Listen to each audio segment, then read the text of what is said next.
જરૂરી છે, પણ કડક કાર્યવાહી થયા પછી તો શાન ઠેકાણે આવવી જોઈએ, કારણ કે સ્વાભાવિક રીતે માણસ જ્યારે મોટો થાય એના વાણી વર્તન ઉપર એના ઉછેરનો બહુ મોટો હિસ્સો હોય છે, એના ઉછેરની બહુ મોટી અસર દેખાતી હોય છે। વસ્ત્રાલમાં જે લુખ્ખાઓએ આતંક મચાવ્યો હતો, જેમના ગેરકાયદેસર મકાનો તોડી પાડવામાં આવ્યા હતા, અને વર્ષોનો આ આતંક હવે શમી જશે એવી આશા એક લોકોને જન્મી છે, અને માટે જ જ્યારે લુખ્ખાઓને કોર્ટમાં રજૂ કરવામાં આવ્યા તો ગુજરાત પોલીસ જિંદાબાદના નારાથી કોર્ટ પરિસર ગુંજી ઉઠ્યું હતું। ગુજરાત પોલીસના જયકારા એક તરફ લાગી રહ્યા હતા, ત્યાં બીજી બાજુ આ લુખ્ખાઓ કેમ બેફામ બન્યા છે, આ લુખ્ખાઓ કેમ છાકટા બન્યા છે, આ લુખ્ખાઓ કેમ આવા બેફામ બની ગયા છે, એનો બોલતો પુરાવો મળ્યો હતો જ્યારે એ લુખ્ખાઓના મા બાપ ત્યાં હતા, એમના પરિવારજનો ત્યાં હતા। લુખ્ખાઓ માથું નીચું રાખી અને જાણે શરમથી જમીનમાં ધસી જતા હોય એ રીતે ચાલી રહ્યા હતા। એ વખતે મા બાપ ત્યાં પણ સમર્થન આપતા જોવા મળ્યા। મા બાપ એવું કહી રહ્યા હતા, એ પરિવારના સભ્યો એવું કહી રહ્યા હતા કે બેટા નીચા જોવા જેવું કામ આપણે કંઈ કર્યું નથી, માથું ઊંચું રાખીને ચાલજો। આટલું કર્યા પછી પણ જો મા બાપ ગર્વથી ચાલવાની વાત કરતા હોય, સ્વાભાવિક છે, સમજી શકાય છે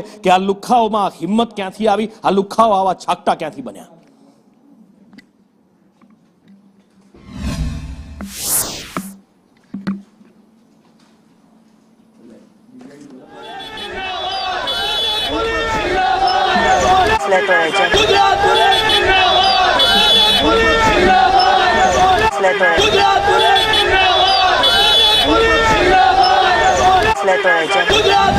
વસ્ત્રાલમાં આતંક મચાવનાર 14 આરોપીઓને કોર્ટમાં રજૂ કરવામાં આવ્યા છે।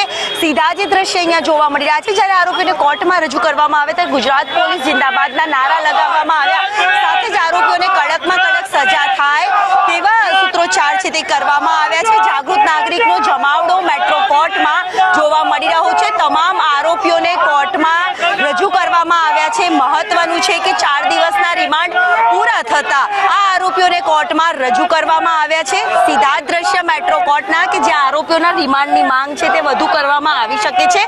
પોલીસના એક સમર્થનમાં સૂત્રોચ્ચાર છે તે કરવામાં આવી રહ્યા છે અને પોલીસની વાહવાહી કરવામાં આવી રહી છે। જ્યારે જાગૃત નાગરિકોનો જમાવડો તમામે તમામ આરોપીઓને કોર્ટમાં રજૂ કરવામાં આવ્યા છે। સીધા જ આ દ્રશ્ય જોવા મળી રહ્યા છે। મોટી સંખ્યામાં તમામ આરોપીઓને કોર્ટમાં રજૂ કરીને રિમાન્ડની પ્રક્રિયા પૂર્ણ કરવામાં આવી છે અને વધુ રિમાન્ડ માંગે તેવી પણ શક્યતા જોવા મળી રહી છે। કેમેરામેન ચેતન પરમાર સાથે દિવ્યા ચૌહાણ, સંદેશ ન્યૂઝ, અમદાવાદ।